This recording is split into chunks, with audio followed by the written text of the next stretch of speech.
এটা হচ্ছে Juki MEB3900J এই মডেলের একটা আইলেট বাটন হোল মেশিন। অর্থাৎ এই মেশিন দ্বারা আমরা যে প্যান্টের যে হুক থাকে ওইখানে যে আমাদের একটা হোল করা থাকে হুকটা লাগানোর জন্য, ডিজাইনিং হোলটা আইয়ের মতো, এই কারণে মূলত এটা আইলেট বলা হয়, আই লাইক শেপ আর কি। তো এটা মূলত এই মেশিন দ্বারা করা হয়ে থাকে। তো এই মেশিনটা চালানোর জন্য একটা কম্প্রেসর লাগে, অর্থাৎ এখানে নিউমেটিক প্রেসার লাগে। সেই নিউমেটিক প্রেসারের জন্য একটা এরকম কম্প্রেসর লাগবে, দেখতে পাচ্ছেন। এই কম্প্রেসরের সাহায্যেই মূলত এই আইলেট মেশিনের যে নাইফ থাকে যেটা দিয়ে ছিদ্র করা হয়, তো হ্যামারিং নাইফের শক্তিটা মূলত এই কম্প্রেসর থেকে পাওয়া যায়। এখানে 3টা থ্রেড দেখতে পাচ্ছি, একটা নিডল থ্রেড, মাঝখানেটা হচ্ছে গিম থ্রেড, আর এটা হচ্ছে লুপার থ্রেড।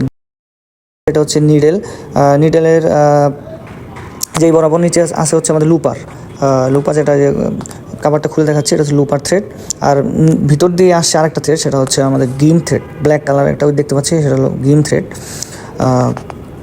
এই 3টা থ্রেডের সমন্বয় মূলত আইলেটটা হয়। 2টা থ্রেড থাকলেও হবে, বাট গিম থ্রেডটা একটু শক্তি দেয়, এই আইলেট হোলটাকে একটা শেপ দেবে আর কি, এটা ফোলা একটা শেপ দেবে, স্থায়িত্ব বৃদ্ধি করবে। এখানে যেমন অনেকগুলো প্রায় 99টা ডিজাইন করা যায়। এখানে 2 নম্বর ডিজাইনটা চলতেছে, 32 হচ্ছে এটা টেনশন, 1600 হচ্ছে এটা RPM এই মুহূর্তে। এই ডিজাইনটা শো করতেছে ডিসপ্লেতে, কন্ট্রোল প্যানেল বলা হয় পুরো জিনিসটাকে। তো এখানে বিভিন্ন ধরনের ফাংশন রয়েছে। এখানে আমরা RPM বাড়াতে পারি, কমাতে পারি, ডিজাইন চেঞ্জ করতে পারি, টেনশন কমাতে বাড়াতে পারি, একটা নিডেল চেঞ্জ করতে পারি, নিডেল মানে থ্রেডিং করার জন্য নিডেলটাকে উল্টো পাশে ঘোরাতে পারি, অনেক ফাংশন এখানে রয়েছে। প্রথমে আমরা ফেব্রিকটাকে রেখে এরকম প্রেস সুইচ আছে, প্রেসার সুইচ বলা হয়, এর মাধ্যমে আমরা পজিশনটা ফিক্স করলাম। একই জায়গায় বারবার প্রেস করে আমরা পজিশন ফিক্স করতে পারবো। দেন হলো স্টার্ট সুইচ চাপ দিলে দেন এটা স্টার্ট হয়ে গেল অপারেশনটা। প্রথমে সুইং হবে চারিদিকে, দেন ওই যে নাইফটা চাপ দিয়ে সিদ্ধ করে দেবে। তাই দেখতে পাচ্ছেন প্রথমে চারিদিকে সুইং হচ্ছে, এবং ওই যে কালো নাইফটা চাপ দিয়ে এটাকে সিদ্ধটা করে দিল আর কি। অর্থাৎ আইলেটের যে হোলটা, সেই হোলটা করে দেয় ওই নাইফটা, সেটা যে প্রথমে সুইং হচ্ছে, দেন ওই কালো নাইফটা চাপ দিয়ে সিদ্ধ করে দেবে। এই সিদ্ধ করার যে শক্তিটা পায় মূলত কম্প্রেসর থেকে, নিউমেটিক সিস্টেমে বায়ু প্রবাহের সাহায্যে শক্তিটা পায়। দেখতে পাচ্ছেন প্রথমে সুইং হচ্ছে, দেন নাইফটা চাপ দিয়ে দেবে। হ্যাঁ,